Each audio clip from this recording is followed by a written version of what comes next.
All right, for the reactions from Iran, we're now joined by Mr. Gamba Nadari from Tehran. Mr. Nadari is a columnist with the Kayhan International newspaper. Mr. Nadari, what has the reaction been in Iran to news of the passing of Ariel Sharon? Well, that's a very good question. The problem with Israelis and, of course, Mr. Shariel Aron is that Iran is not happy with what he had done over the past couple of decades, and that includes the invasion of Gaza, the failure to recognize the Palestinian rights to self-determination, of course, the state of Palestine, and of course, all the mischievements and all the negative actions that they have done against the Palestinian people over the past four decades or so.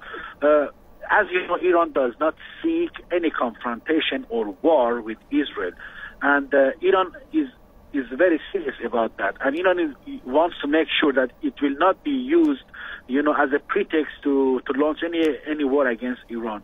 That's why Iran is not making any kind of reaction against the demise of Mr. Sharon today.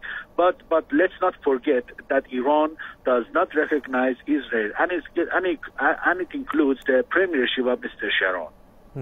Mr. Nadari, we know that relations between Israel and Iran have always been bitter. So do you think there will be some changes in that relationship now? Well, that's another interesting question. You see, because we have a new government, because we have changed our foreign policy vis-a-vis Israel and, of course, the Middle East, I think there will be some changes, but it will take some time because Iran does not trust Israel. Iran does not trust the United States, and because we know that these two countries are allies and they support each other, so Iran has no other option but to stand aside, sit aside, and see what they are going to react. Now Iran is doing this so-called charm offensive. Iran wants to have good relations with the international community, and that includes the United States. But we know that United States will only be happy with the relation with Iran if Iran does recognize Israel as a state, and Iran stops, threatening the so-called state of Israel. But we are happy. In Iran, everybody is happy because the voters are happy that Iran has made it absolutely clear that it does not pose any threat whatsoever to Israel. So Israel doesn't have any pretext, to claim that Iran is indeed posing any threat to its national security.